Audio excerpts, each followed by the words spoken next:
Ok, galera, vamos mostrar aqui uma funcionalidade bastante importante que é a função C. A gente já está utilizando ela, né? Na verdade, a gente partiu do pressuposto que a gente conhecia essa função, mas vamos explorar algumas potencialidades do C, se não C, se não C, ou condicionais que podem fazer múltiplas perguntas ao mesmo tempo, enfim, vamos lá.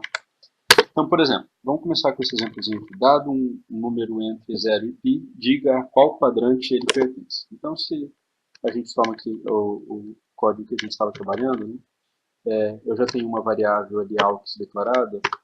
Então, eu vou declarar aqui que essa AUX está na linha 48, coluna 1, só para capturar ela.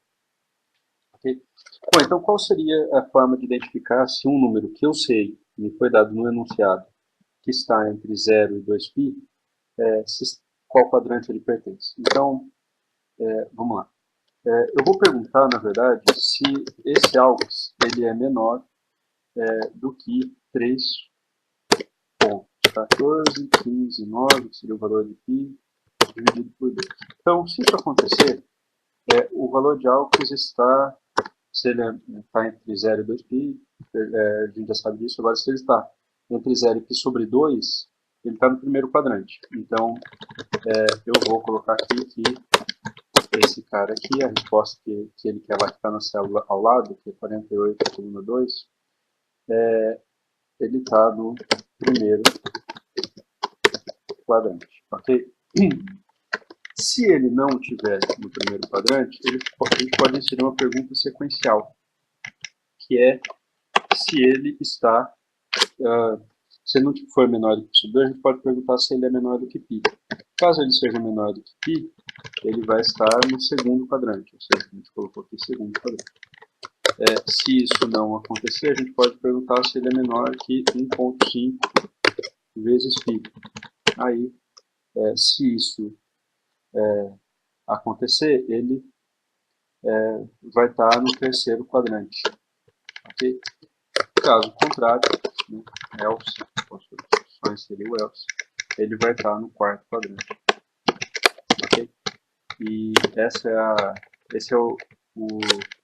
a forma de fazer múltiplas perguntas. Então, nessas estruturas if not, ele faz uma pergunta se essa condição for satisfeita, se o resultado for verdadeiro, então ele entra dentro dos comandos que estão associados a essa condição.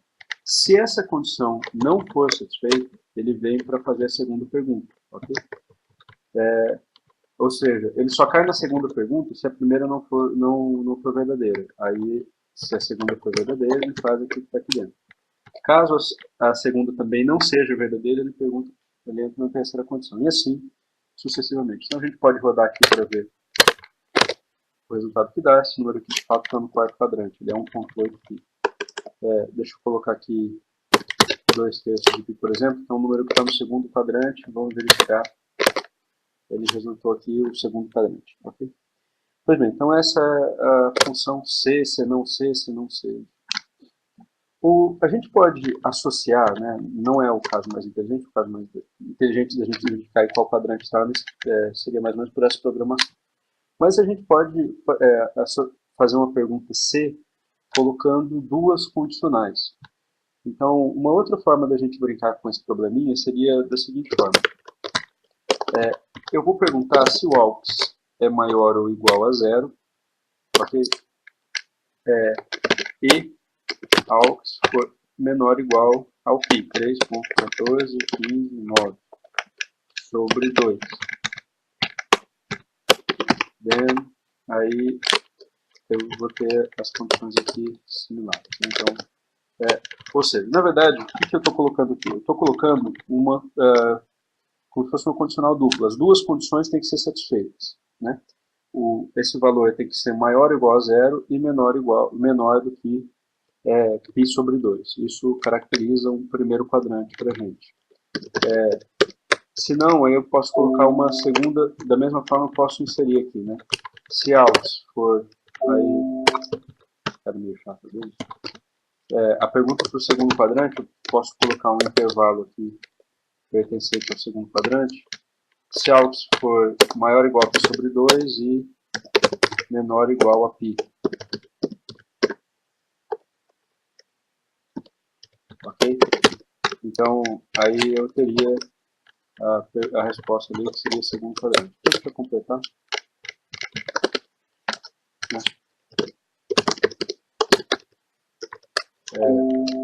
Vamos completar aqui. O álcool aqui, nessa condição, seria maior ou igual a π e menor do que 1,5 vezes π² vezes π. Então aí eu teria o caso do terceiro quadrante. Else, opa, ele acusa que estava errado. Okay. Se não, ele está no quarto quadrante. Okay. Mas são formas da gente brincar utilizando dois condicionais, ou seja, se uma condição e outra condição forem ambas satisfeitas, o resultado desse cara aqui é verdadeiro, e se as duas condições forem satisfeitas, ele entra nessa pergunta e ele informa que estaria no primeiro quadrante. Se qualquer uma dessas condições não for satisfeita, então essa primeira pergunta não retorna verdadeiro e ele passaria para a segunda, beleza? Se a segunda não for, se alguma dessas condições da segunda não for satisfeita, ele passa para a terceira. Se alguma dessas condições da terceira não for satisfeita, ele passa para a quarta. Então, você pode trabalhar com essas estruturas C dessa forma. São bastante úteis para a gente. Ok?